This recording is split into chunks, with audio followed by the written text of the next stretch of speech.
not pay attention to all of the black crypto, but if they brought it up, I'm pretty sure that would not be on the Channel 5. I don't know.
Joking to some people, this is always tough. You're like the last panel on the last day, standing between people. We're going to start now with our last and final topic of the night, our roundtable. My name is Stacy Skanke. Okay, just wanted to say it out loud so you all heard it. So our last roundtable here is called Federalism's Contribution to Economic Liberty, Catalyzing Technological Progress and Economic Growth. And here to introduce and moderate this panel is our brand new Judge Chad Riedler from the Sixth Circuit Court of Appeals.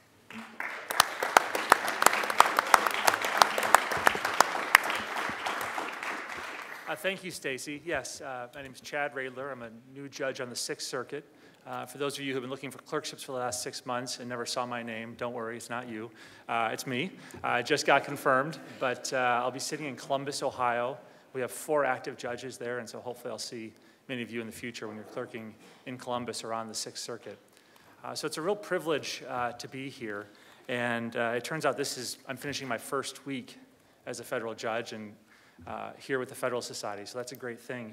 I want to note that was purely coincidental, that my last week would conclude at a Federalist Society event. Having just gone through the confirmation process, I know there's a lot of misperceptions, and I don't want to further one. I suspect that many of the Democrats in the Senate think that all nominees, once confirmed in this administration, then go to a Federalist Society event. It's just coincidental, but I'm thrilled to be here and hope to be invited back. So we have a really terrific panel today, actually a roundtable, a virtual roundtable or theoretical roundtable. I think the hazing for the new judge is to give them the largest group to introduce, and so I'll be doing that in a minute. But I want to thank all the students who are here. Many people have thanked the law school, have thanked Grant and all the organizers, have thanked the Federal Society, and I'd like to concur with all that. But congratulations to all of the students who are here. You've shown very early in your careers, in fact, before you're practicing lawyers, your commitment to learning, to studying legal issues, separation of powers, regulation, and it's terrific. I encourage you to stay involved throughout your careers. Whatever your views are on the different issues, these programs are a great way to learn, to meet others who are interested in similar issues, and in 15 or 20 years, it'll be all of you who are up here leading the panels and presenting, and I look forward to seeing that. So our topic is federalism's contribution to economic liberty. And our primary focus is going to be on the role that states play in advancing economic liberty, including a discussion of some practical examples here in Arizona and beyond. As I mentioned, we have a large group. Unfortunately, we're down one speaker. Professor Kimberly Robinson from the University of Richmond School of Law was supposed to join us. She unfortunately had a medical emergency in the family, and so we wish her and her family well. So I'm going to introduce the speakers, not in the order of speaking, but in alphabetical order. That seems objectively fair to me, and subjectively allows me to start with my fellow Ohioan, Jonathan Adler. Jonathan Adler teaches environmental, administrative, and constitutional law at Case Western Reserve University in Cleveland, where he is also the director of the Center for Business Law and Regulation. Professor Adler has authored 7 books, including a very fine book in 2016 about business and the Roberts Court. Many of you know Professor Adler. He's a much sought-after commentator in the media, a contributor to the Volokh conspiracy, and certainly no stranger to Federalist Society audiences where he speaks frequently on a wide range of topics. Dana Berliner, and maybe everyone should raise their hand since I'm not here in order. Dana Berliner is the Senior Vice President and Litigation Director for the Institute for Justice, a libertarian-based law firm dedicated to advancing civil liberties and freedom. During her over 2 decades of service at IJ, Ms. Berliner has litigated consequential property rights cases in courts around the country, including significant cases on takings law and eminent domain. Those cases include a significant victory in the Ohio Supreme Court, a decision that preserved property rights at the state level on the heels of the Supreme Court's Kelo decision. Ms. Berliner is also a frequent media commentator, as well as an author on publications regarding eminent domain. Clint Bolick.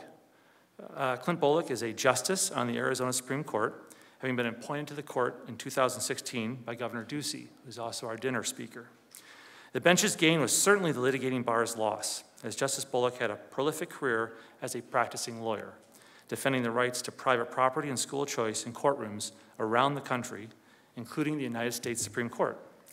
Justice Bolick played a leading role in the Supreme Court's landmark Zellman decision, which addressed the constitutionality of school vouchers, a case that, I should note, emanated from what state? You can probably guess.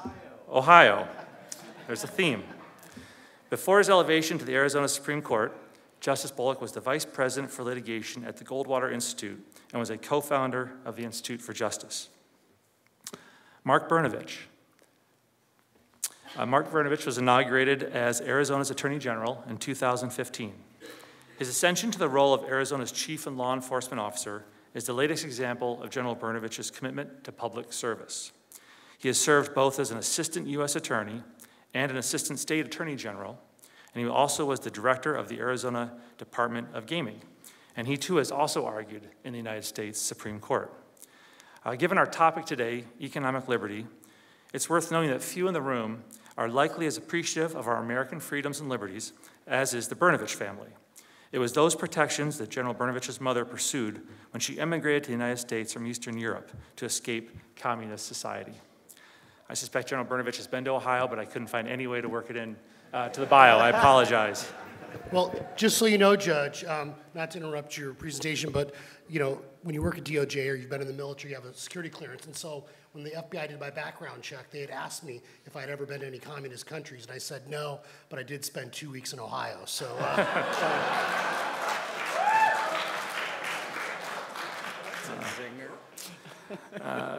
Sorry about that, Judge. Hopefully I never appear in front of you.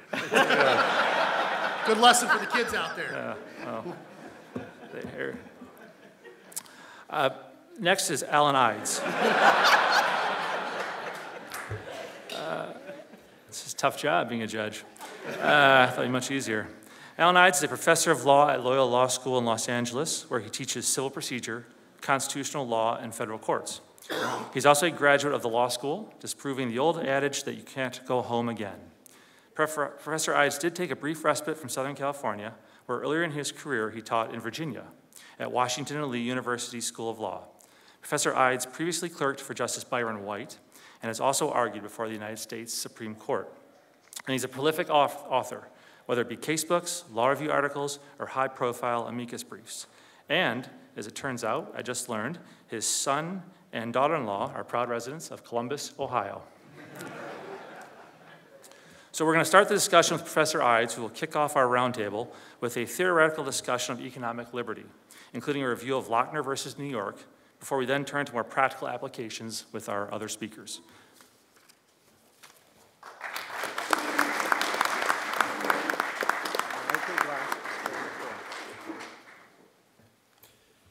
Thank you so much.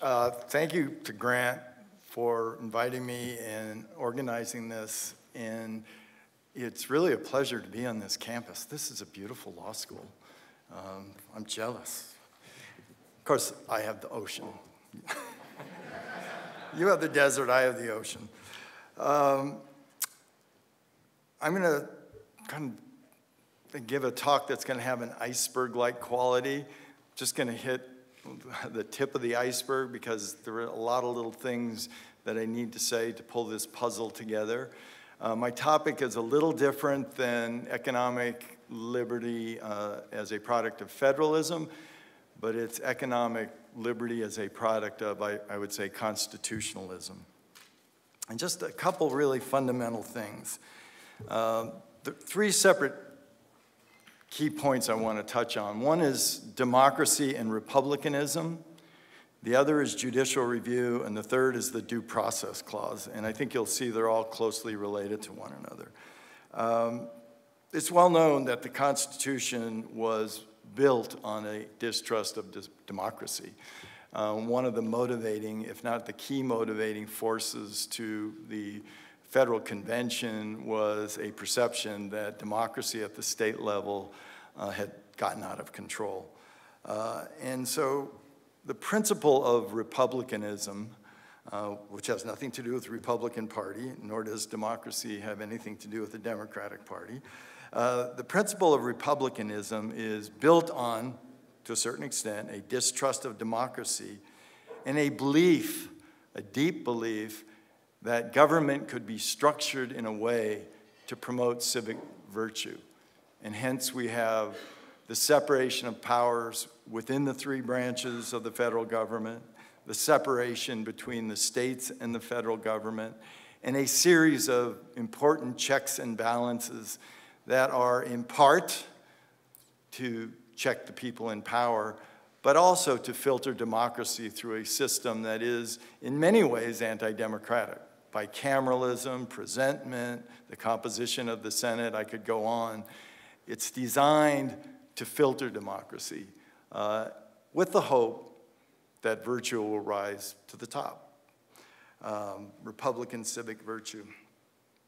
It also included, the body of the original Constitution also included specific limits on the state democratic impulse. The most notable and important one, just kind of tucked in there and rarely taught in con law anymore, is the Contracts Clause. This was one of the key motivators for the Federal Convention, the fact that states were forgiving debts that had been incurred during the Revolutionary War. And the Contract Clause specifically limits the state's democratic authority to do that. On the other side of republicanism, our intention with it is this principle of democracy. Democracy was reflected more in the anti-Federalist papers than in the Federalist papers. In fact, this is maybe a terrible thing to say, but I always thought the Federalist Society should have been the anti-Federalist Society, because that's really the states' rights society. And so democracy was reflected in the Anti-Federalist Papers, and it's also reflected in certain essential founding or historical documents. The Declaration of Independence is much more democratically themed than the Constitution. It comes later, but Lincoln's Gettysburg Address is distinctly democratic. I take as my definition of democracy, of the people, by the people, and for the people, and I think Lincoln captures that well. The Bill of Rights is a reflection of a democratic impulse. The Bill of Rights is a reaction to what the Anti-Federalists saw as the excessive amount of republicanism in the Constitution.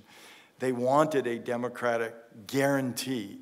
And if you go through the Bill of Rights, most of its parts are directed toward rights of the people that would be essential for an effective democracy. Speech, and if you accept Justice Scalia's interpretation of the Second Amendment is a people's right, the right of the people to be free from unreasonable searches and seizures, the right to due process of law. So I see the Constitution, the original Constitution, as tending toward anti-democratic, very Republican, in good ways, too. And I see the Bill of Rights as a strong democratic response to that. So that takes me to judicial review. And the typical approach to judicial review is to cite Alexander Bickle's statement that judicial review is a deviant institution in the American democracy. I say no. Judicial review is a Republican part of the American democracy, if you will. It is meant to ensure that the structure of government is adhered to, that Congress operates within and only within its enumerated powers, that the branches operate in the fashion that is designed to operate in the Chadha case, bicameralism. So it's not a deviant institution. It is in part a Republican institution, but I also think the judiciary is potentially the most democratic institution. It's true. Federal judges like Judge Riedler are not, they are appointed for life, they're not elected, but that doesn't necessarily make the institution an undemocratic or anti-democratic institution. If the role of judges, in large part, is the enforcement of rights, then they play a role in the enforcement of the Bill of Rights, the Civil Rights Amendments, post-Civil War, and those rights are democratic rights. And I'm not talking about just one person, one vote, or gerrymandering. I'm talking about all enforcements of liberty and equality interests are democratic. And they are not necessarily anti-democratic because perhaps a legislative judgment is being overturned, because I defy you to establish that legislative judgments are themselves universally democratic. They're Republican, frequently. So not a deviant institution, not just judicial review is not just a device of republicanism designed to create the structure. It's in between. It's the best of both worlds. It is Republican in nature, but potentially democratic in operation. And that brings me to the Due Process Clause. The Due Process Clause can be traced directly from Magna Carta's law of the land principle, which was eventually, after a couple of centuries, evolved into the phrase due process of law. And the law of the land principle is a principle that establishes, that objects to the arbitrary application of law. And a law can be arbitrary in application and arbitrary in its substantive content. So due process was a promise that the laws would not be arbitrary. And I think that translates into both procedural due process, right to notice and a hearing. The law should be established before it's enforced, but also to the substantive content of the law. So I have a slightly different view of Lochner and the more modern cases such as Ferguson versus Scrupa, Williams versus Lee Optical, and the one I'm going to talk about very briefly, New Orleans versus Dukes. I think Lochner is right in theory. I think Lochner was right in theory. After all, what did the court say in that case? Economic legislation must rest upon reasonable grounds. I think that's got to be right. Because if it doesn't rest on reasonable grounds, by which I mean some fact-premised grounds, then it is arbitrary. And so when somebody refers to the Lochner era, it makes me a little nervous because you're supposed to have a knee-jerk reaction to, oh, Lochner, that was bad, judicial activism, anti-democratic, so on and so forth. But I think in theory it was right. I think in fact, Lochner was wrong. And the reason I think Lochner was wrong is found in Justice Harlan's dissent, where he, very detailed manner, goes over the available science at that time that established the proposition that the job of being a baker was a particularly unhealthful and dangerous one. The majority went on, it's kind of imagined set of facts that it said, well, everyone knows being a baker is not that tough of a job. And you read Harlan's opinion and say, well, wait. The available material to the legislature would lead or could lead a reasonable legislator to say, this is a reasonable protection of bakers. They need our help in this context. And so if you read the opinions, the two opinions, the contrast is kind of remarkable. The majority saying, hey, the law just needs to rely on some reasonable grounds, and then said, but common sense tells us to the contrary in this case. Well, I don't think judges should be just applying their common sense. They should have common sense, of course. But they shouldn't just be applying their common sense. They should be deferring to the legislative judgment, but the legislative judgment should be built upon something. So often placed in contrast to Lochner are cases like City of New Orleans versus Dukes, which is kind of a combination due process equal protection case. For those not familiar with that case, the City of New Orleans passed an ordinance that basically gave one hot dog vendor, if you've ever been on Bourbon Street, you've seen it, Lucky Dogs, the right to operate a hot dog stand on Bourbon Street and in the French Quarter, and all other companies that were operating similar stands were banned from the French Quarter. And the law was designed and written in such a way is that it excluded everyone except Lucky Dogs, without saying Lucky Dogs. So it was designed for the benefit of Lucky Dogs. An individual who had been selling had a concession that was operating food stands in the French Quarter, filed a lawsuit challenging it. The district court, applying the anti-Lochner approach, said, rational basis, the city can do whatever it wants in this area. The Fifth Circuit, on a very liberal panel, as a matter of fact, applied a form of economic due process and concluded that the peculiarity of the statute was enough to raise a suspicion that this was in general, a rent-seeking statute designed for the benefit of one group to give them a monopoly. And it struck it down. And it's a very carefully reasoned opinion. It recognizes that usually we defer to the legislative judgment, both at the national level, the state level, and the local level. But there is enough here to trigger our suspicion. And I note that one of the judges in the case, Judge Minor Wisdom, was a resident of New Orleans and was familiar with the way the New Orleans City Council operated. So the judges were suspicious and they struck it down. The Supreme Court's response was wrong in theory and wrong in fact. The Supreme Court reversed, and it didn't adopt the Lochner model some reasonable basis. It didn't even adopt some rational basis. It was some conceivable rational basis. So the standard the court adopts in Dukes is not a standard based on the facts. It's a standard based on anything we can conceive of. And so based on, I think they got the facts wrong too, because the facts were imagined facts. They imagined that the city council might have thought this, and if they did think that, that would be fine. So I really find that troubling, because judges, Article 3 judges in particular, are supposed to apply the law to the facts, not to an imagined set of facts. So I think Dukes is wrong in theory and wrong in fact.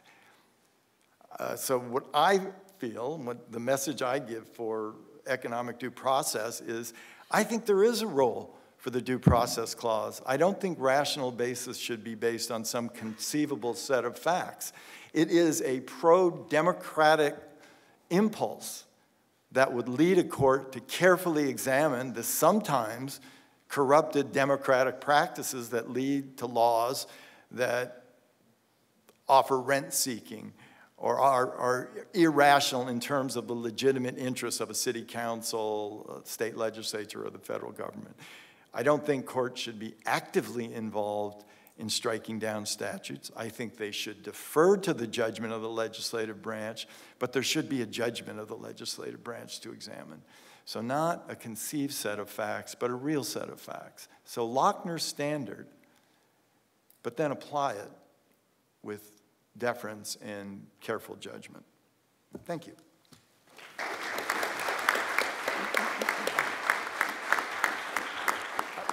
So next we'll turn to Justice Bullock, who's going to offer some responses to Professor Ides, and then we'll start to turn our discussion to practical applications of economic liberty, starting with some developments here in our host state of Arizona. Thank you. It's great to have everyone here in Arizona. Judge, welcome. I love the time that I spent in Ohio, though I have to say that preparing for today's remarks outside was something I probably couldn't do in Ohio. And by the way, for those of you who are not from Arizona, the weather is actually like this all year round. This notion of an ungodly hot summer is actually a marketing ploy to keep Californians from moving here. So It worked. don't believe it. You can't have as long and close a relationship with the Federalist Society as I have been lucky enough to have without being a complete and total nerd. And part of my credentials in that regard is that from my earliest time as a lawyer, I vowed that I would do everything that I possibly could to overturn the slaughterhouse cases. And 2 years after I graduated from law school, 35 years ago today, and I just realized as I was rereading this amazing debate that it is the 35th anniversary of this debate, the Cato Institute hosted a conference very much like this one, except much, much smaller than this one, because the interest in economic liberty had not really gotten significant. And the centerpiece of that conference was a wonderful debate between a then member of the DC Circuit Court of Appeals and a young Chicago law professor. And they debated the topic of the judicial protection of economic liberty. And the DC Circuit judge argued that we should not provide judicial protection for economic liberty, mainly because the substantive due process theory itself was an abomination and should not be extended to protect economic liberty. The young law professor, I believe, won that debate, as he has won every debate that I have ever seen him engage in the 35 years since then. But it was the DC Circuit judge who actually said some things that inspired me, that motivated me in my career. He finished his debate with the following words, and he was not unfriendly at all to economic liberty, quite the contrary. He said, "The task of creating what I might call a constitutional ethos of economic liberty is no easy one, but it is the first task." That DC Circuit judge, 2 years later became Associate Justice Antonin Scalia, and the young University of Chicago law professor became, of course, the legendary Richard Epstein, who, of course, began our conference by repeating the message that I think has found tremendous substance in the law. And I think that 35 years later, that effort of rebuilding or building the judicial ethos of economic liberty is really coming to fruition. For me, it was a call to arms. For my part, 4 years after that debate, I wrote my first book, a book called Changing Course: Civil Rights at the Crossroads, in which, among other things, I called for slaughterhouse to be overturned. I would like to say that that book sold thousands of copies and became a New York Times bestseller. However, were I to say that, the Attorney General would probably bring charges of fraud against me because hardly any copies were published and sold and read. However, perhaps the triumph of that book, or one feature of that book, was one of the people who blurbed that book on the back cover. At that time, I was a DC lawyer. I didn't know very many people, so I was looking for book endorsements, and I said, you know what? I'll ask my boss. I was working at the EEOC at the time, and my boss and I had bonded over two things: our love for Southern food and our disdain for, of all things, the slaughterhouse cases. And at the time, we were probably like 2 of maybe 8 people in the entire United States who had ever even really heard about this. In fact, in my bar review course, they told me the only thing you need to know about the Privileges or Immunities Clause is that it is never the right answer to a bar exam question. And that really was right, but my boss agreed to write a blurb for the book and endorse the book, and not too many years later, he too followed in the footsteps of Justice Antonin Scalia and became Associate Justice Clarence Thomas. Now, there's a message in this. If you speak and write about economic liberty, chances are you too will become a member of the United States Supreme Court. So good thing you're at this conference. My own path in this area in terms of contributing to the building of the constitutional ethos of economic liberty took 2 forms: litigation and legislation. And in fact, both of those were launched in 1988. In 1988, I won my first major case in the district court, federal district court for the District of Columbia, in a case called Brown versus Barry, in which the district court became the first federal court in 50 years to invalidate economic legislation. In this case, a ban on street corner shoe shine stands under the civil rights protections of the federal Constitution. And that case, the little guy challenging government regulation, challenging regulations on entry into professions and businesses, became the prototype for much incredible economic liberty litigation that has been done over the years by groups like the Institute for Justice, the Goldwater Institute, and Pacific Legal Foundation. And that was the year that started. That same year, I wrote another book called Transformation, which may have sold even less copies than Changing Course. But in that, I proposed an Economic Liberty Act that would overturn the slaughterhouse cases legislatively, and instead of placing the burden on the plaintiff in challenging economic regulations, it would place the burden on the government to justify those regulations. After that, absolutely nothing happened on the legislative front. This idea of an Economic Liberty Act gathered dust. However, though I had proposed this as federal legislation, a group that many of you are familiar with, the American Legislative Exchange Council, made it model state legislation. And I'm happy to say that 20 years after the idea was proposed, it became law right here in Arizona. And like so many good laws, this is a law that is so crisp, so simple, that it is quite short. For those of you who are interested in taking a look at this, it's Arizona Revised Statutes, Section 41-1093.03.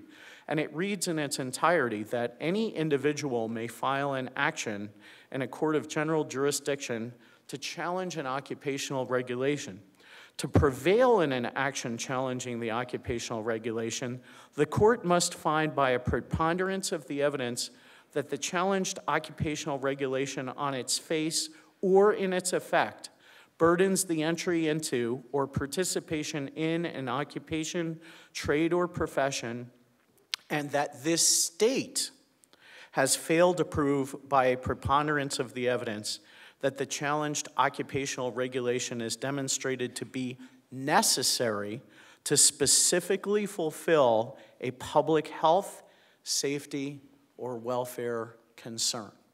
In one fell swoop, within the corners of this state, the slaughterhouse cases essentially have been overturned legislatively. In addition to that, there has been a tremendous amount of litigation under state constitutions, and of course, the theme of this conference is federalism and economic liberty. And so much of the action is happening at the state levels in state courts because we are free to interpret our constitutions more broadly, not less broadly, but more broadly in their protection of individual rights than the federal Constitution is interpreted. In fact, one of the judge's colleagues, my old buddy Jeff Sutton, who is on the Sixth Circuit, wrote a phenomenal book on state constitutions that really talks about some of the tremendous potential here. And one case is an exemplar for this. It's another old friend of mine who was recently demoted from the Texas Supreme Court to the Fifth Circuit Court of Appeals. He's known to many of you. His name is Don Willett. And I have to say, I have huge jurisprudential envy over this decision. Some of you are familiar with it. It's a case called Patel versus Texas Department of Licensing and Regulation.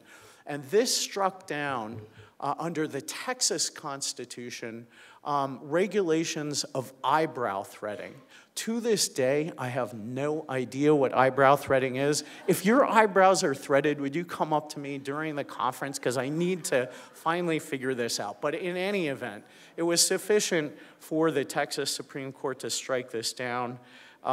A passage from the Constitution, I think, really summarizes the role that state constitutions can play in this. He says, today's case arises under the Texas Constitution, over which we have final interpretive authority, and nothing in its 60,000 plus words requires judges to turn a blind eye to transparent rent seeking. I have yet to be able to rate transparent rent seeking in any of my decisions. I am really jealous. That bends government power to private gain, thus robbing people of their innate right antecedent to government to earn an honest living. Indeed, even if the Texas Due Course of Law Clause mirrored perfectly the federal Due Process Clause, that in no way binds Texas courts to cut and paste federal rational basis jurisprudence that long postdates enactment of our own constitutional provision, one more inclined to freedom. The possibilities are incredible. And the last 35 years, dating back to the incredible Epstein-Scalia debate, which is still, by the way, available from the Cato Institute and still as resonant as it was when that debate took place. The work that has been done to restore the constitutional ethos of economic liberty has been amazing. I hope that someone in this room, maybe many people in this room, will be the ones who will finally restore the great promise of the 14th Amendment, a core of which was to protect one of our most fundamental civil rights, the right to economic liberty.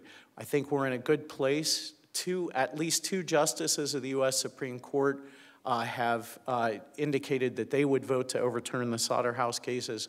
But however it is done, this has been, since the slaughterhouse cases, this has been a dark mark on our constitutional jurisprudence, and one that I believe is ripe for creative litigation, creative legislation, and for tremendous change. In that regard, I close with the only two words of Latin that I think are really, really important: carpe diem. Thank you very much.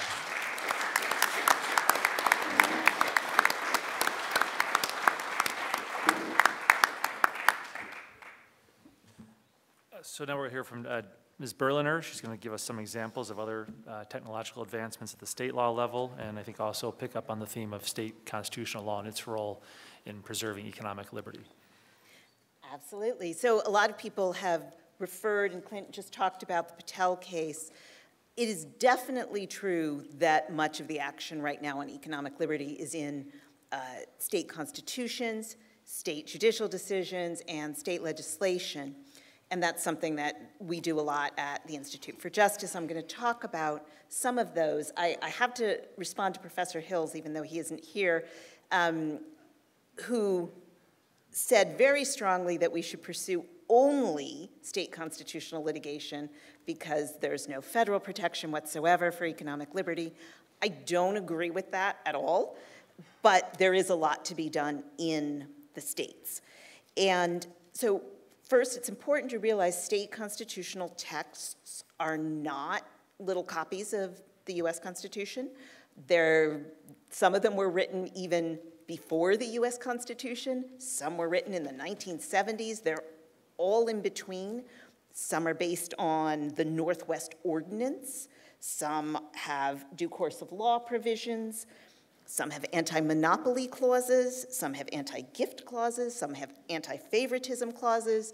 They have all kinds of stuff in them that is not in the US Constitution. And Stephen Calabresi is someone who writes about that and catalogs different kinds of state constitutional provisions in his work. So there are all of those. In addition, there's most states have at least two, often something like 4 different lines of interpretation of the rational basis test or the equivalent thereof. So most states are a total mess on this. There will be one line of cases that strictly follows federal law under the state constitution. There will be one line of cases that uses perhaps the real and substantial test, which was a big test that a lot of states used in the middle of the 1900s. And that, like you might think, involves real evidence, substantial relationship. There are other states that have a line of reasonable relationship, which doesn't tend to be rational basis. And then there are people that have things in between.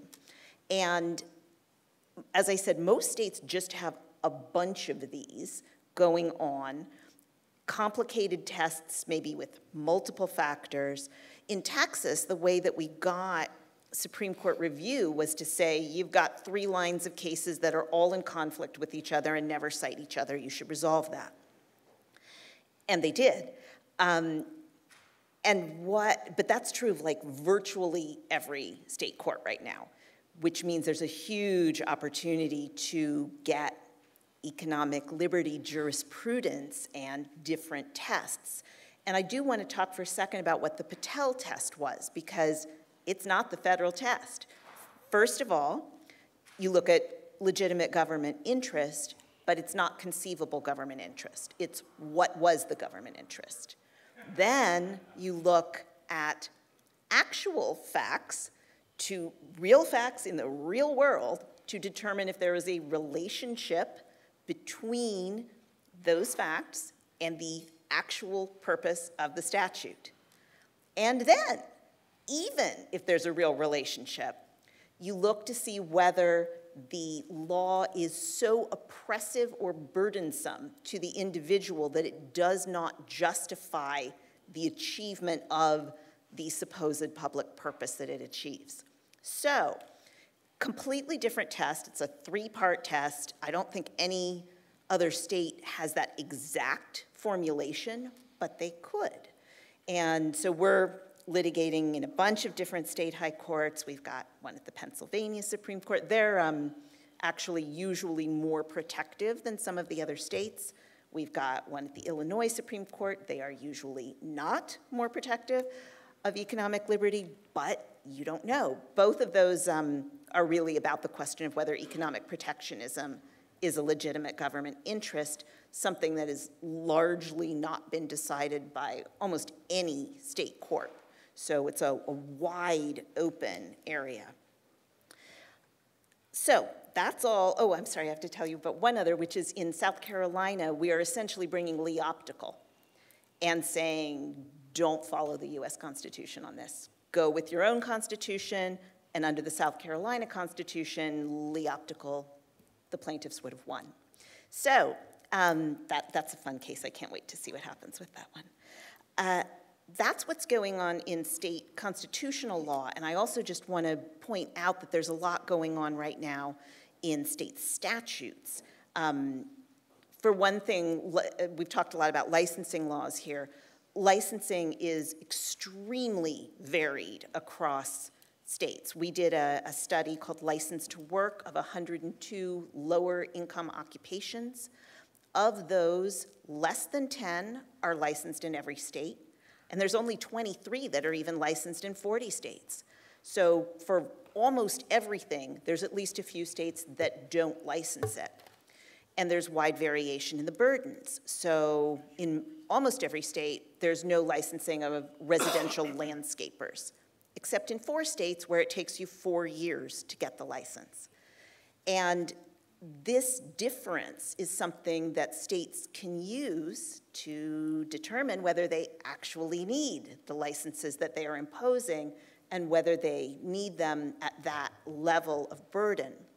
2 states have now passed laws to do exactly that. Nebraska and Ohio have passed the broadest economic liberty legislation in recent years.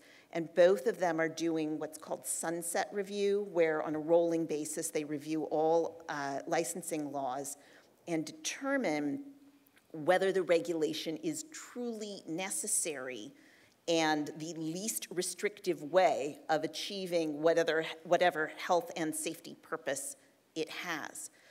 Ohio also has passed sunrise review, which means every time somebody proposes a whole new set of regulations, they will look to see whether that is in fact necessary. And that's important because there is always pressure to have new licensing regulations. Like right now, there are nationwide lobbying efforts on music therapy, interior design, and lactation consultants to make licensing of those much more restrictive and make it hard to get into those occupations for everyone who is not already in those occupations, because they'll get to stay in the occupations, of course. So those are the broadest things that have passed. It doesn't always work, and that's something that was talked about a lot in the earlier panel today. Florida has been trying to repeal licenses for 12 occupations, including things like auctioneer and interior design and some other like really minor things, and they cannot get it passed. They have already failed 3 years in a row to get it passed. They're trying again this year, we'll see. But it is very hard to get repeals passed because of the intense pressure from the people who are benefiting from the laws. One area there has been significant improvement, which we heard about in the panel in the middle of the day today, is that a lot of states, 18 states in the last 4 years, have reduced the barriers for ex-offenders to get licenses in different occupations. And in some states, There's just an opportunity to find out whether you could get a license before you go through the entire educational requirement to do so. In other states, they've said that the crime has to be related to the occupation before you can prohibit people from going into it. That would seem kind of obvious, but it isn't. We have a case in Pennsylvania where a woman, I think, had an assault conviction 20 years ago as part of a domestic dispute, and she was not being allowed to become an esthetician. Absolutely no relationship, and no claim even of a relationship, but she was prohibited from working. So all of that is going on, and that's a really interesting development. I think there's significant legislative pressure to make that change, probably more even than licensing change overall, but I'm hoping it bleeds over into licensing change too. One other area that there's been a lot of development is in food freedom and the ability of people to make food in their homes and then sell it.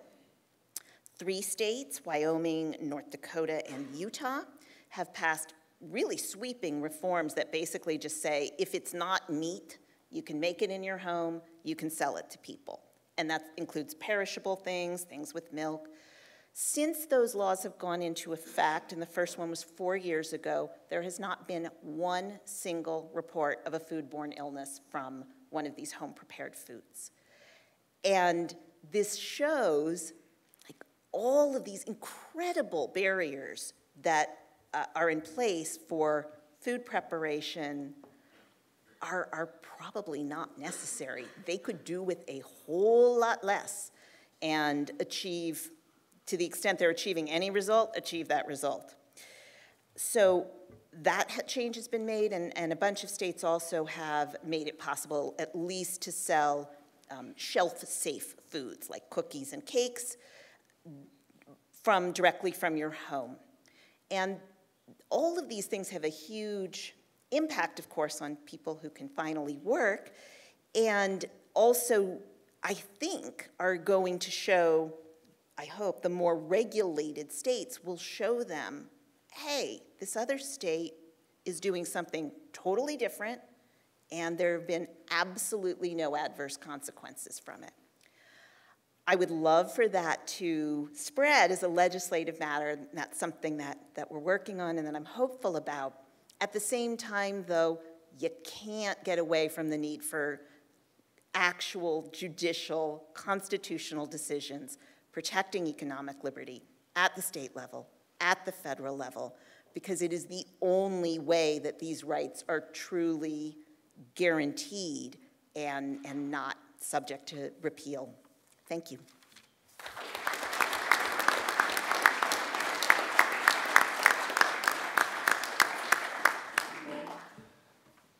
Great, so next we'll hear from Professor Adler, who's going to follow up, I think, on some of the comments that we've heard already, and then potentially address the issue of marijuana regulation and deregulation, and explain how that fits into our broader discussion of economic liberty.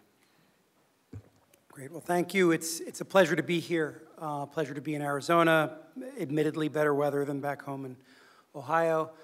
And it's a distinct pleasure to be at Student Symposium, which has always been one of my favorite conferences, going back to the first one I attended in 1991 as an undergrad when it was at Yale, and I believe when Dana was at the law school. And it's great to be here on this panel with so many old friends, including my former attorney, who's now a judge in the Sixth Circuit. And I should just note, it's great to see such representation of the Sixth Circuit. 3 of your panels this weekend have been moderated by Sixth Circuit judges, I think providing some of the evidence for why many of us now believe that the Sixth Circuit is probably the best circuit in the country.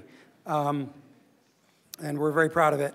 What I want to talk about very briefly is the system and structure of federalism and how that structure, the constitutional design and the insights behind it can be understood as a structure that is particularly conducive to the promotion of economic liberty, and in particular, if, as many of us believe, economic liberty is essential to human flourishing, and that allowing for and expanding economic liberty provides for greater human flourishing, then a federalist structure like the one we have is an important part of demonstrating that fact and providing the creation and discovery of knowledge that allows economic liberty to proliferate. And this is something that Dana in her remarks, I think, hinted at when she talked about how the experience of reforms in some states hopefully can and should lead to reforms in others.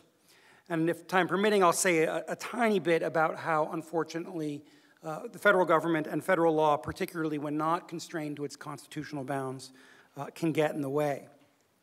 As we all know, our constitutional system creates a structure of dual sovereignty, a system in which both the federal government and the state governments are sources of power. Under our Constitution, the federal government has limited and enumerated powers designed to allow the federal government to address those issues and concerns in which there is a distinct federal interest or distinct comparative advantage of addressing matters at the federal level. And that all other powers are reserved to the states or to the people, that states may operate within the scope of the legitimate police power to deal with a wide range of matters that do not have a nexus to federal concerns and therefore do not need to be addressed in Washington, D.C. And I should note that I'm only talking about the federal government and state governments because for constitutional purposes, that's the relevant distinction insofar as states in turn delegate or authorize the exercise of power at the local level. That's a matter of state law governed either by state constitutions or state statutes. And for constitutional purposes, those actions of local governments are treated as if they are actions of the states.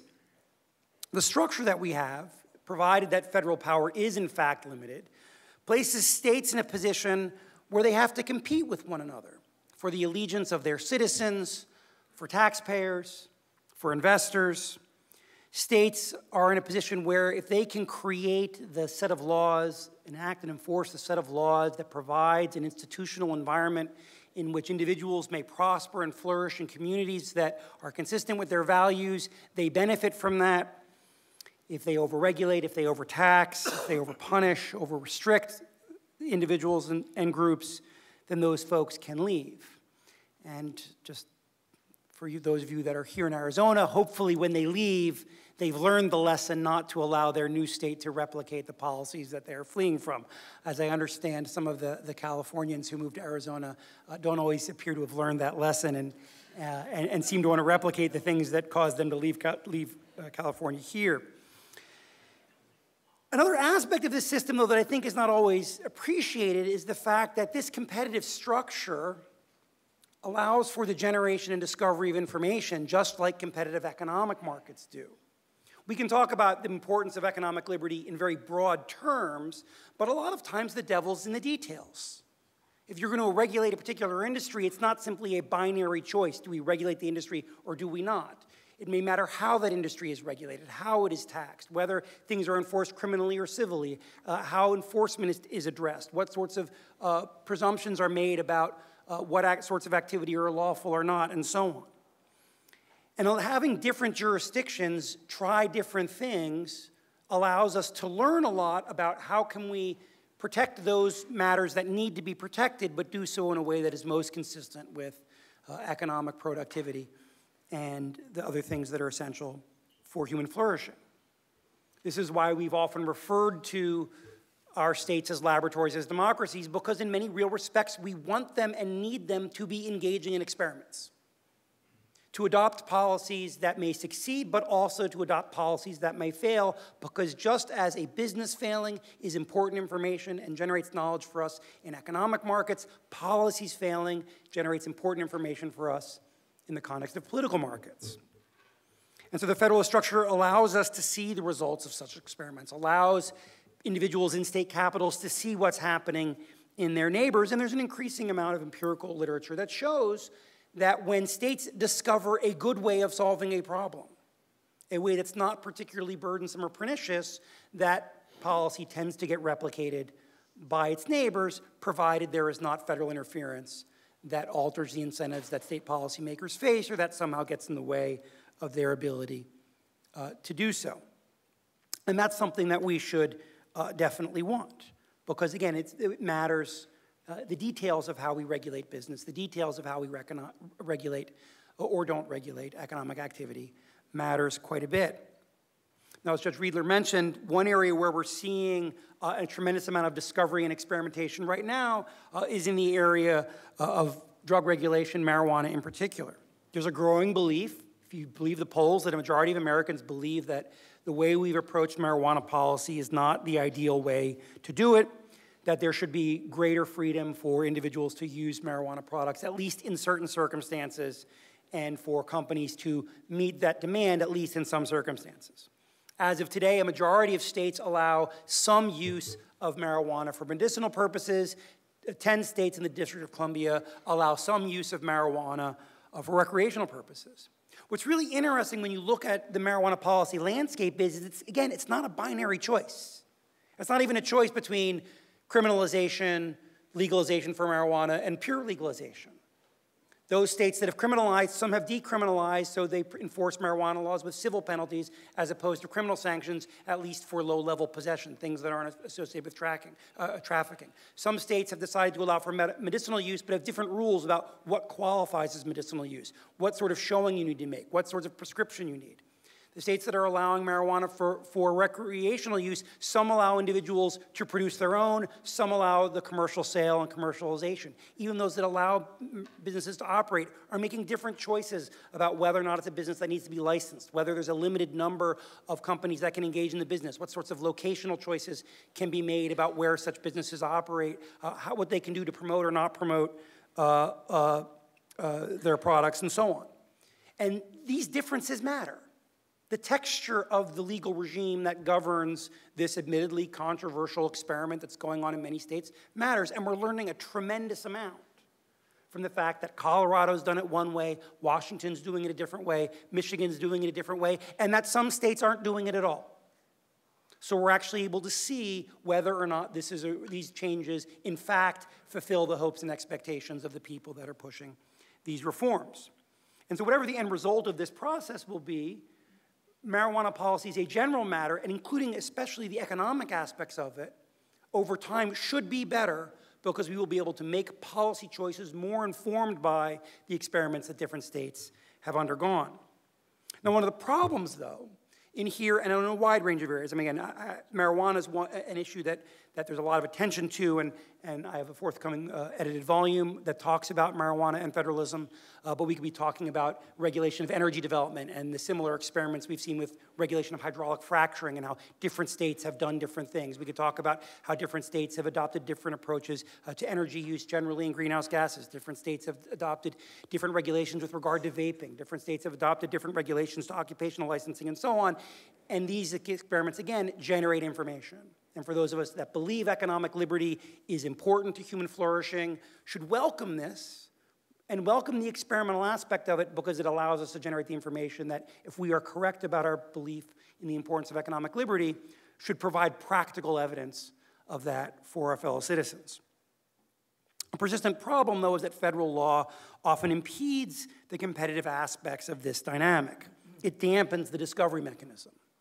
Sometimes this is a result of people in Washington, D.C., assuming that anything that is a policy problem must therefore be a national policy problem, forgetting that the federal government is a government of limited and enumerated powers. Sometimes it's because states decide that they don't like having to compete with other jurisdictions, don't like the fact that there is another state that might be offering more economic liberty than it is, and as a result, investors and taxpayers may be moving to that jurisdiction. It's not a surprise that California so often tries to raise the federal regulatory floor to approach the rules that California has decided to adopt, because California doesn't like the economic consequences of losing businesses and losing individuals that don't want to live under those burdens. And so in the marijuana area, for example, just in terms of how the federal government can inhibit the sort of experimentation we like, under federal law, possession, use, and distribution of marijuana is still illegal. And while the federal government, as a general matter, doesn't enforce that prohibition on the average individual that wants to use or even sell marijuana, the fact of federal prohibition has significant effects, particularly on the economic aspects of this industry.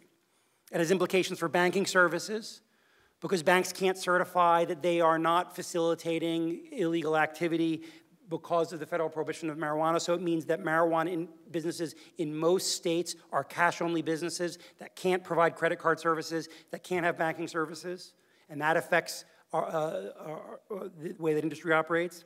It has implications in tax law, because the federal prohibition means a business can't write down its business expenses like other businesses because it's for the purposes of an illegal enterprise. Has businesses for the legal profession, because as those of you that have taken professional responsibility know, you cannot counsel a client to help them engage in prospective illegal activity. It's okay when the client comes to you and says, I did something that was illegal, help me. The client can't come to you and say, create an LLC for me for this business I want. Well, what's the business? Well, I'm gonna sell baked goods. Oh, what kind of baked goods? Well, sorry, under our traditional understanding of rules of professional responsibility, you cannot do that basic business, provide that basic legal service to that client. Now, some states have tried to modify their rules of professional responsibility to deal with this. So in this case, the fact of the federal government's unwillingness thus far to truly allow states to experiment, truly allow states to be laboratories of democracy, affects the sorts of choices that states can make, and in some ways makes it more likely that some of those experiments will fail, because among other things, it says to those in the industry, you can't use banks, you can't have ethical lawyers represent you, and you have to lie on your tax returns. That's probably not the incentives we want to give to entrepreneurs. That's probably not likely to encourage the most ethical and responsible folks to enter into that industry. We could talk about lots of other examples of the same sort of thing. In the environmental context, federal law that prevents states from trying different ways of maximizing our ability to reduce air and water pollution while not imposing on economic activity. We could talk about vaping regulation, where the FDA seems to want to prevent states from adopting different policies with regard to electronic cigarettes that not only have economic consequences, but have public health consequences. Because the best evidence suggests that electronic cigarettes and their proliferation has discouraged a large number of people, including a large number of youth, from smoking. Which, whatever the dangers of electronic cigarettes are, they are clearly less than those of combustible cigarettes. So in terms of if we want to take the full advantage of our Federalist structure for promoting economic liberty, what I want to close with is that we have to be very attentive to the fact that where federal law operates, it can dampen and restrain the underlying competitive dynamic, which is an important force in both demonstrating the benefits of economic liberty, but also helping us discover and learn how best to promote economic liberty and how best to have the texture of laws and institutions that allow economic liberty to operate while not compromising other goals. If federalism is going to advance economic liberty, we have to allow federalism to operate. Thank you.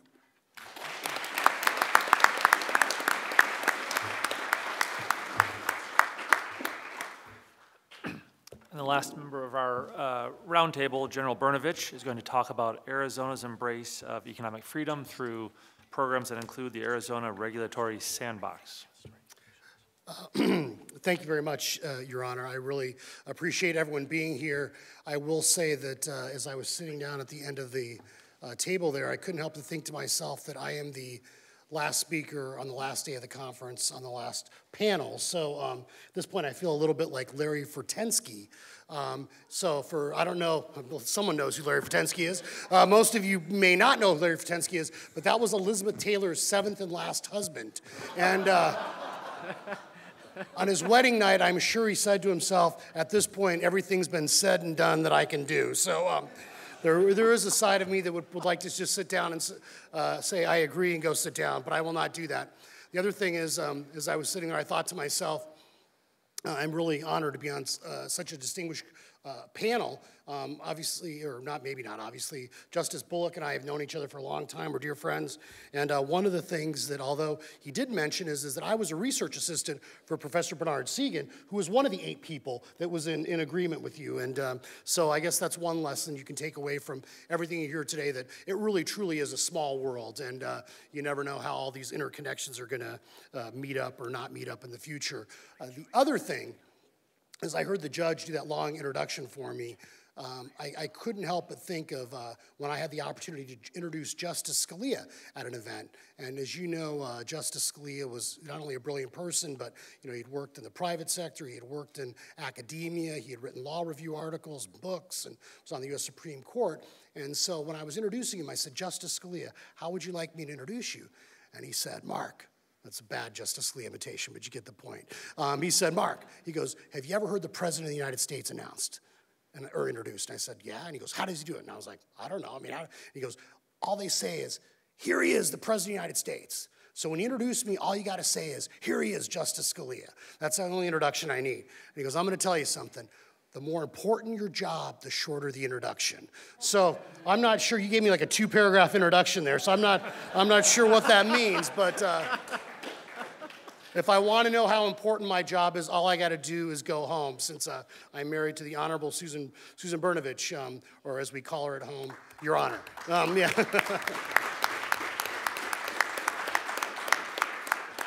Anyway, I'm very fortunate to have, I'm a big believer that personnel is policy.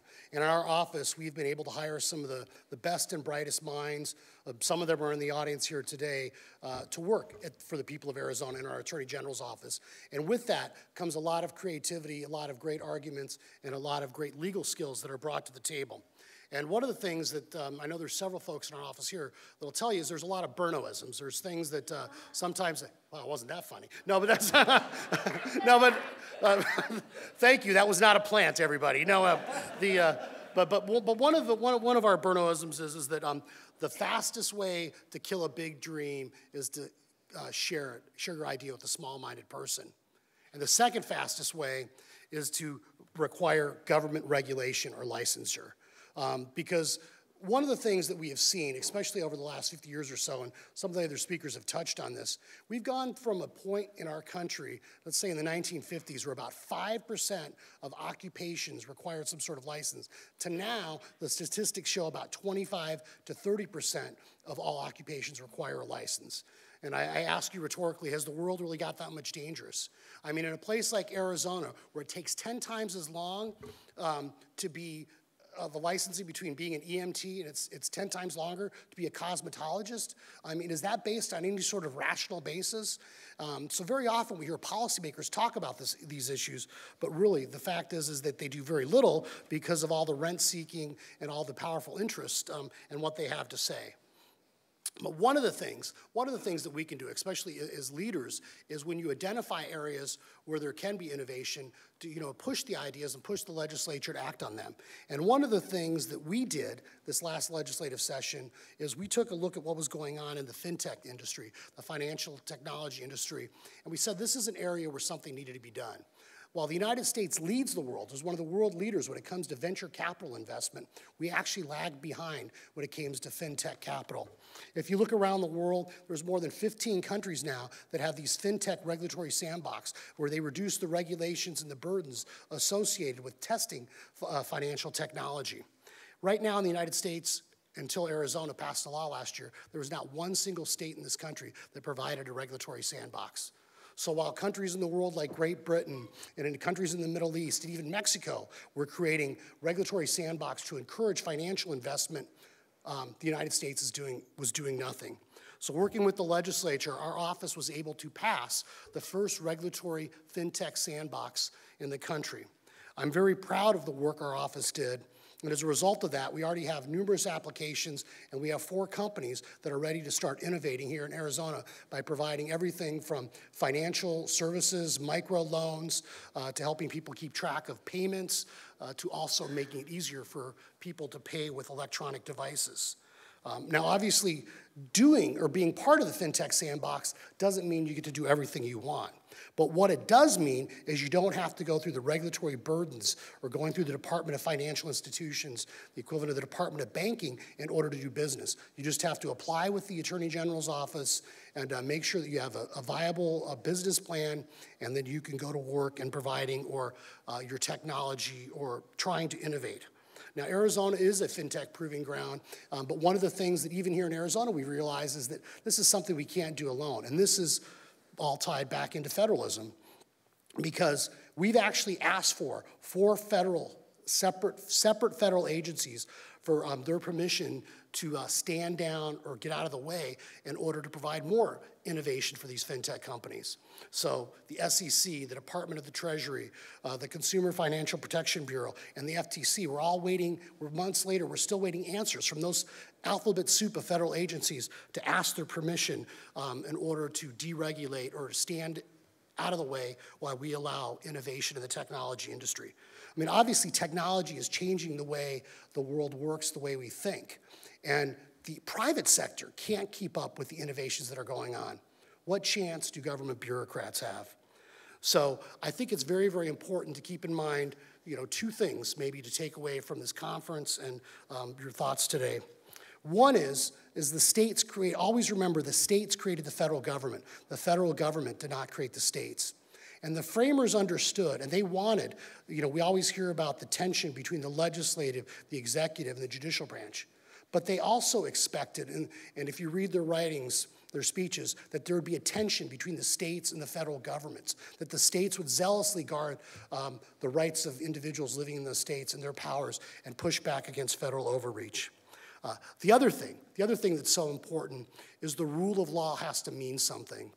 As the judge said in his remarks, my family, fled communism. And I think when you have lived history, not just read about it, you gain a great perspective for how unique and important freedom is and how liberty is a fragile thing.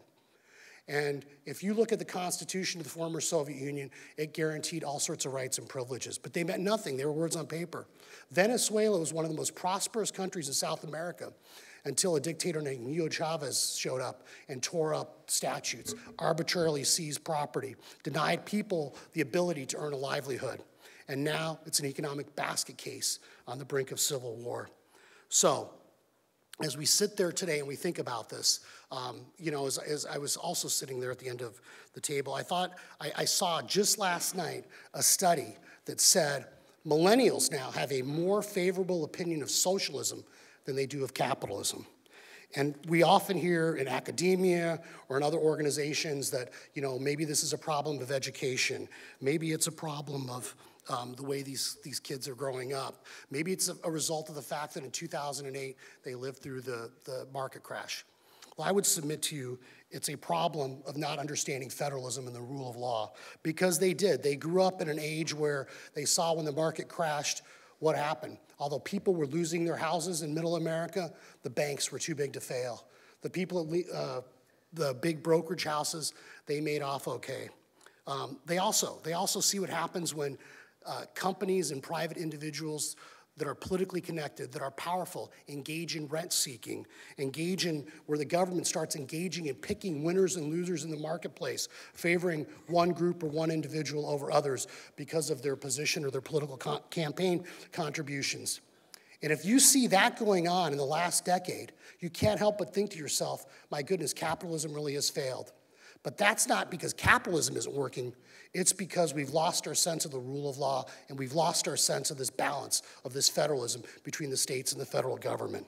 So I hope as you leave here today, and no matter where you work, whether you work for the government, whether you work in the private sector, you appreciate that no case is ever worth your reputation, and no case should ever be worth jeopardizing the rule of law or our system of government or this federal system that really made this country the great country that it is today. So thank you very much.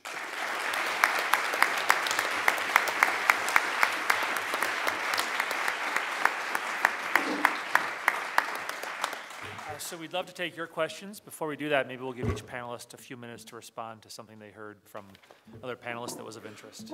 Professor Ides, start us off. I just want to talk with Judge Bollock about the slaughterhouse cases, because I also think that those cases were wrongly decided, and so I'll join your group of 8.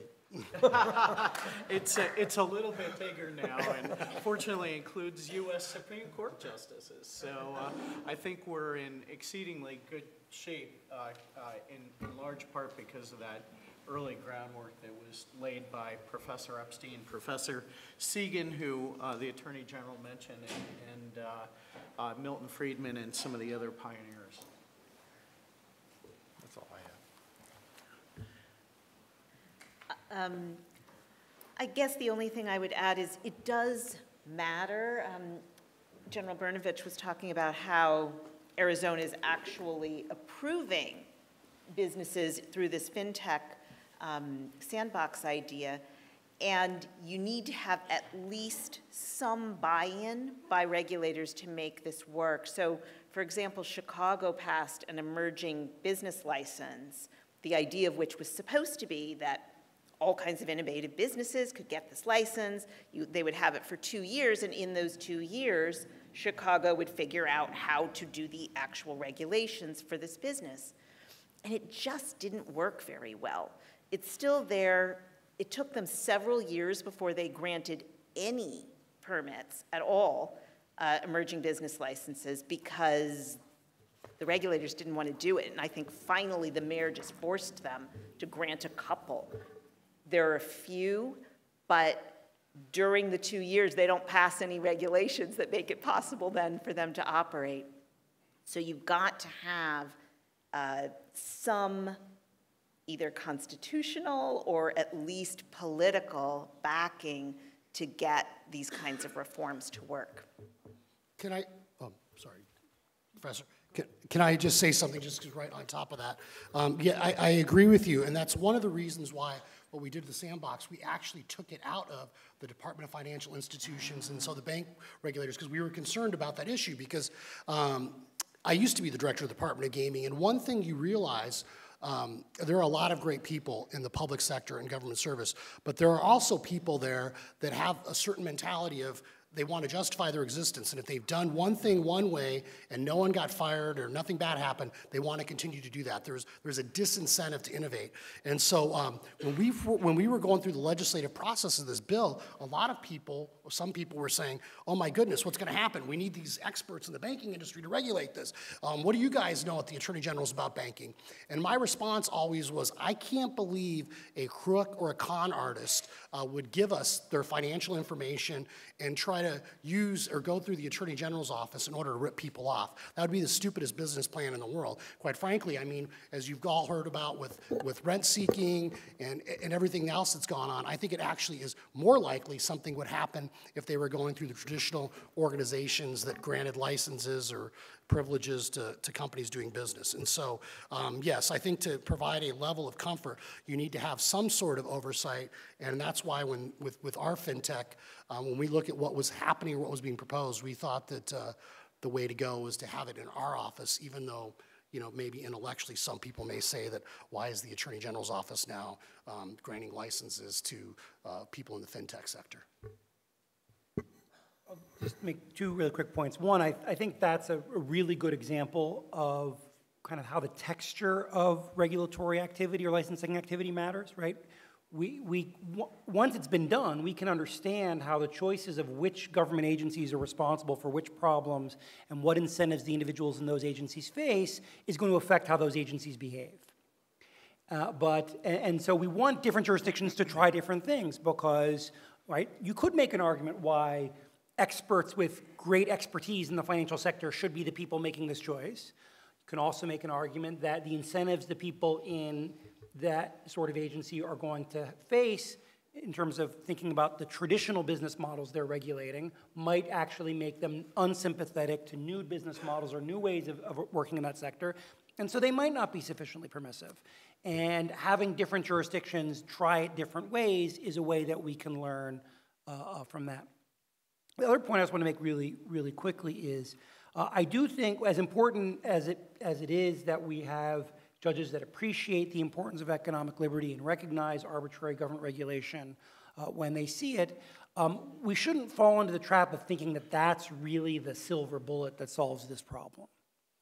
Because as we heard from Professor Ides earlier about Lochner, there are lots of areas where we may see regulation that is arbitrary, but that can be justified plausibly on health, safety, or environmental grounds. And if we really want to have as little government regulation as we need to ensure that people and their property are protected, we can't just simply say, well, so long as that's all the government's doing, it's okay. We need to have institutional structures, and I think we need things like federalism that allow us to learn that a lot of regulations that we can theoretically or plausibly justify as protections for public health, or for protections of people and their property, or protections of the environment, in fact aren't that necessary, or may not in fact produce the benefits. I mean, hydraulic fracturing is a great example where, because different states had different rules and because the federal government was thankfully slow to get into that business, we learned that a lot of the plausible stories we were told about all the terrible things that could happen when you try and engage in oil and gas development in that way, in fact, didn't happen. That as soon as companies learned that they might be, that they might be causing problems that they would be held liable for, relatively low impact and unintrusive rules that merely ensured that we knew who was doing what, so that if a mistake happened, we could go after them, actually did far more than the sort of prescriptive regulatory regimes that our well-intentioned, very intelligent federal environmental regulators usually think is the solution to every problem. And we needed that experience to be able to show that, in fact, a better way to get the economic benefits of this development and protect the environmental concerns that matter to us was actually a less intrusive regulatory regime. So that was something else that we need to keep in mind. One quick comment on something that Attorney General Brnovich said. He mentioned that the last time that Justice Scalia came to Phoenix, he had the opportunity to introduce him. And after he gave him precisely the introduction that he requested, Justice Scalia returned the favor by getting up and saying, "What is this name? Brnovich? Said, "Why don't you get an American name like Scalia?" Clint and I will be appearing at the dinner show later tonight, so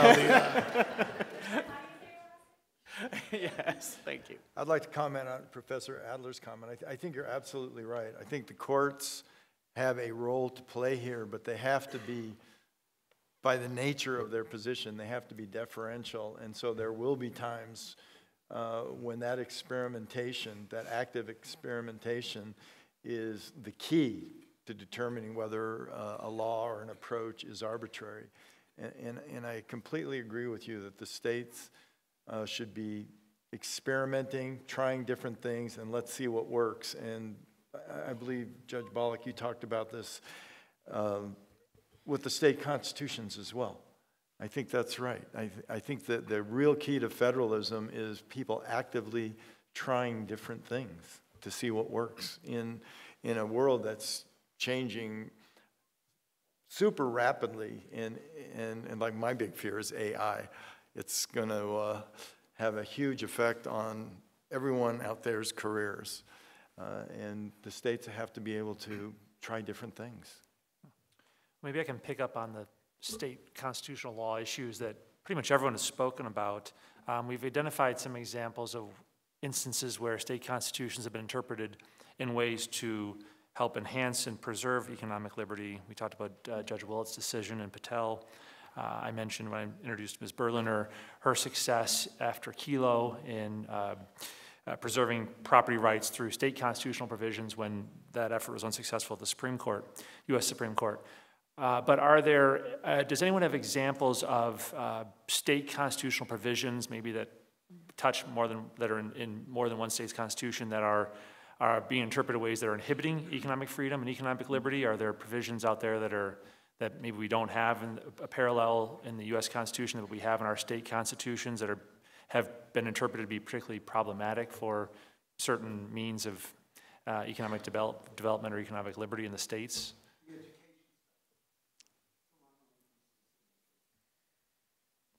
So there are a few states that actually explicitly allow monopoly, and that, of course, is not helpful. And I think some of the Western states have things specifically to benefit, like mineral development or oil and gas, that then get used to overregulate competitors or overregulate anyone else.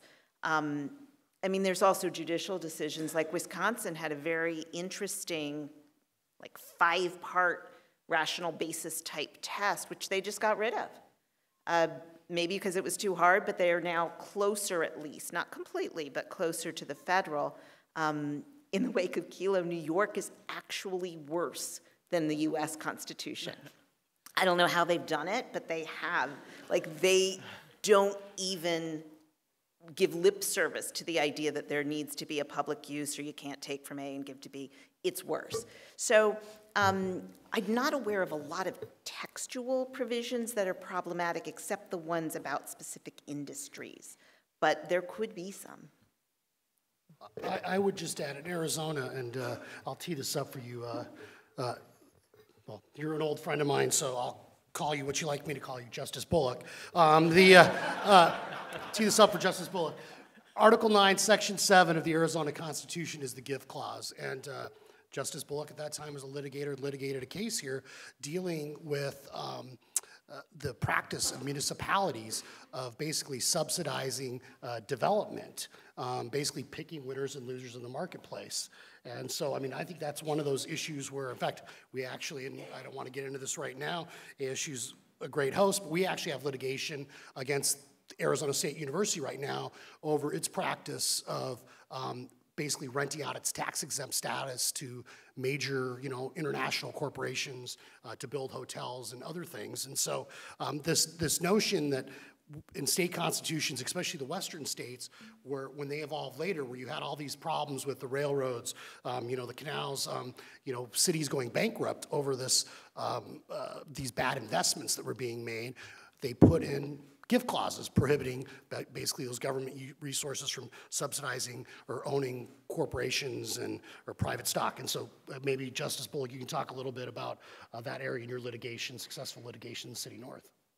Well, in the, thank you, Attorney General. Yes, as I like to be called, yes. I can't call him General, though, because that makes me feel like I have to salute him. But we can work on that. Okay. Yeah, the City North litigation, a lot of these gift clauses were largely moribund. And at the Goldwater Institute, we challenged a subsidy of a local shopping mall called City North. Basically, there was a huge war going on between cities over sales tax revenue. And a number of retail developers took advantage of that by saying, hey, we'll locate in whichever side of the border is willing to subsidize us more. And so Phoenix elected to provide a $100 million subsidy to a shopping mall developer. We brought that to the Arizona Supreme Court, which ruled that if financial payments are made to an entity under the gift clause, there has to be a rough proportionality in terms of tangible benefit, not, wow, we'll grow the economy and all sorts of indirect benefits, but actual tangible quid pro quo returns. And so that has really, to a significant extent, arrested subsidies of corporations here in Arizona.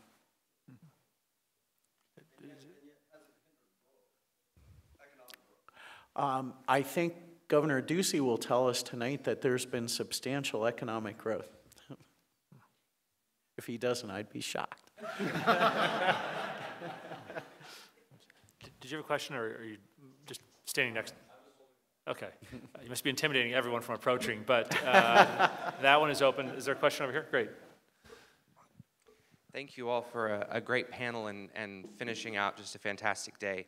I wanted to tag off of something that the Attorney General said, and I'm not sure if this may be too big of a topic for the remaining time, but I do think you hit the nail on the head when you talked about the millennial generation really favoring regulation because we were the first to really get hit with the financial crisis.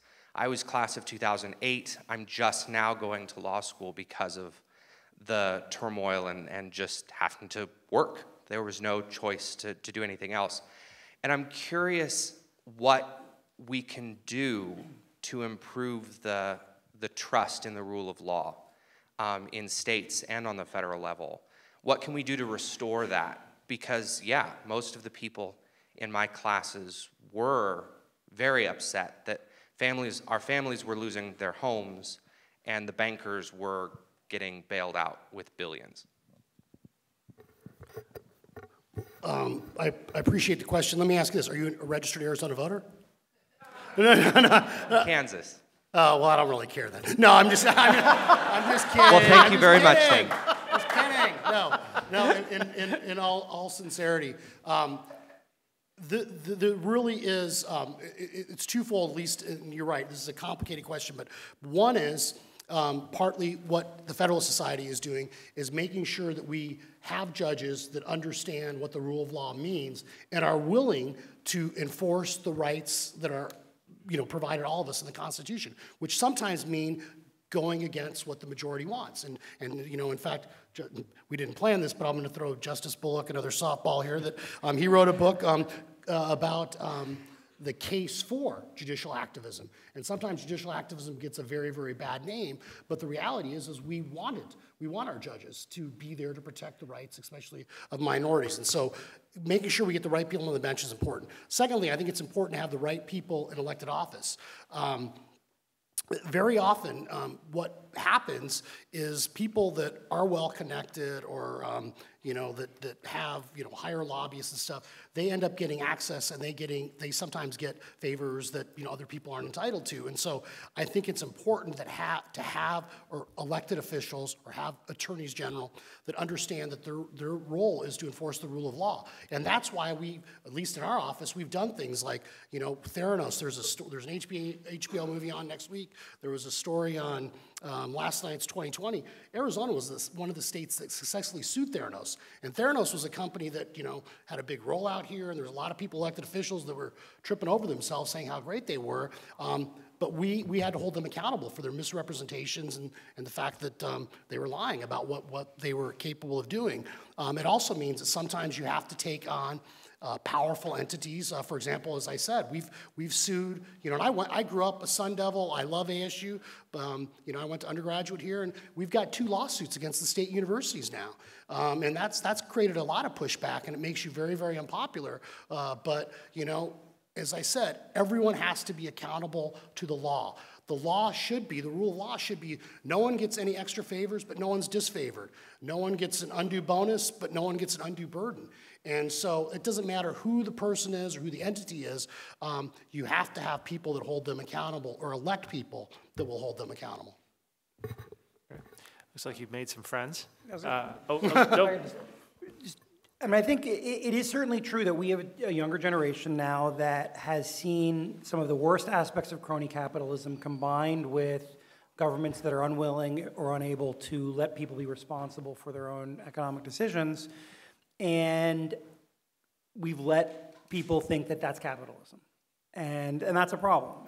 And it's a younger generation that unless they're paying attention to what's going on in places like Venezuela, doesn't actually have much knowledge of what it really means to live in a society without significant economic liberty. To me, I think that reinforces the case for letting people see the differences that result when different jurisdictions make different choices.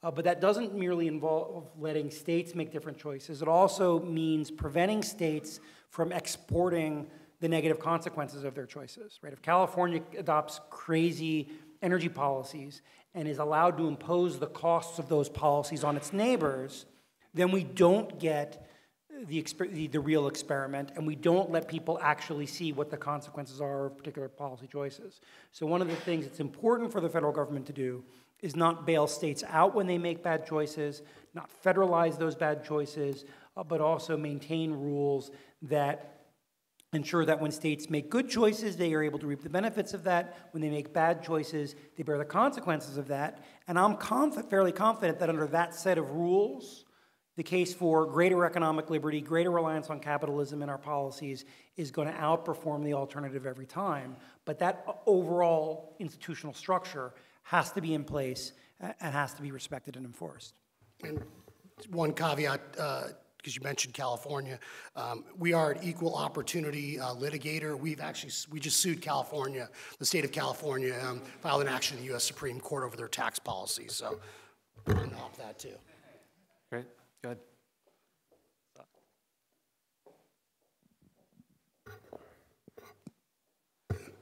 Looks like we're out of time. Thank you all for coming. My name is Randall Nice. I attend Arizona's other and better law school. Panelists have talked a lot about professional licensings and requirements. Have any of you considered that maybe paring those back might have the opposite effect you intend, in that when I get a professional license, it represents to potential customers that I have some level of competency in my field and that they can kind of trust me in hiring me. And if we don't have that anymore, basically you're restricting what individuals can, it's harder to go start your own business or start your own company, and you're pretty much stuck having to get started with a already established entity. So is there any consideration that maybe reducing the licensing requirements might have the opposite effect they intend? No, because what happens when you don't have government licensing is you have all kinds of private mechanisms for indicating who is skilled and who is not skilled. I mean, for example, car repair places, that's not a government license. They all get certified by, I can't remember the name of it. ASE? Yeah, they all, I think so.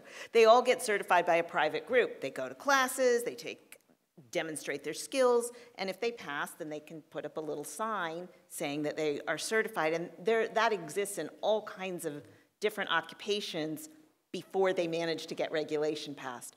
So I think in the absence of licensing laws, you will have all kinds of different screens. There will be certification, but there will also be, now with the prevalence of the internet, there will probably be aggregations of consumer ratings. There will be lots of different ways that people will be able to determine the skill level of the service providers they're using.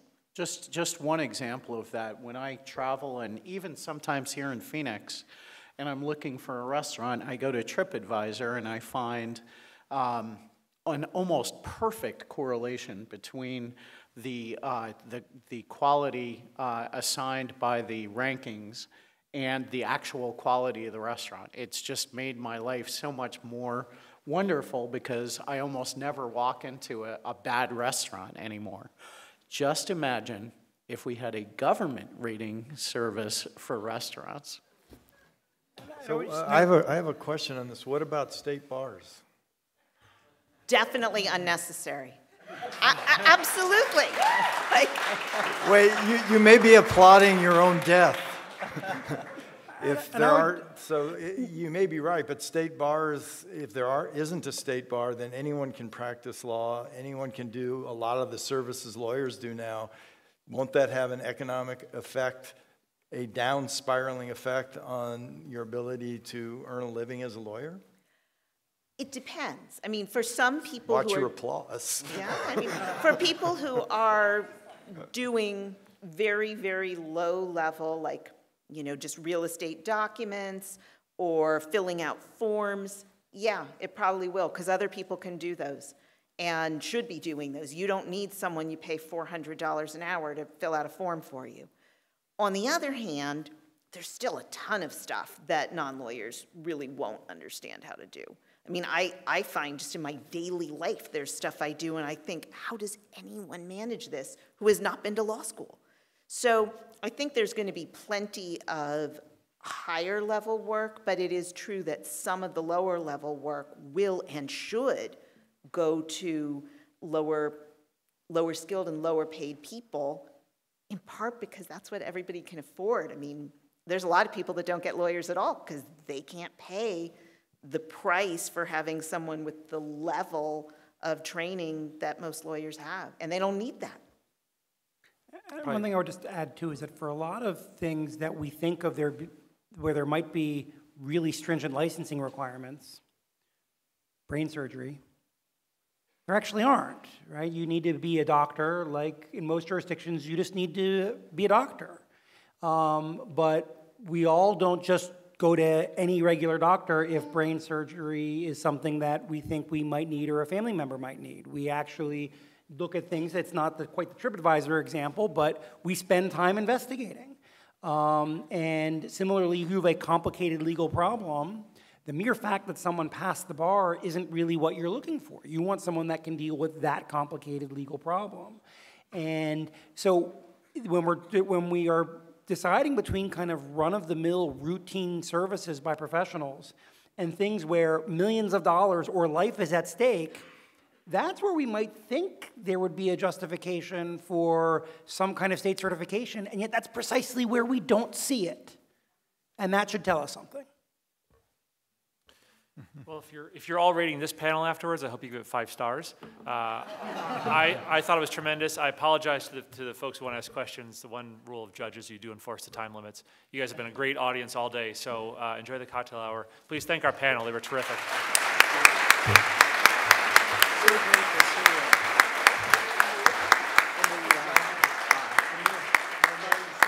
Yes. So again, I did want to thank Judge Riedler and all of our great panelists here today. It was a very, very good highlight of the event, I'm sure. So this is going to conclude our conference portion of our events here today. We're going to be moving to the Sheraton Hotel, and that is just across the street here from the school. And our cocktail hour begins at 6 p.m., and then we will have the dinner service beginning promptly at 7 p.m., and that is in the Valley of the Sun Ballroom, so do not be late to that. Business attire is appropriate, and do not forget your name tags. That is important for us. So thank you very much for coming out, and we will see you soon.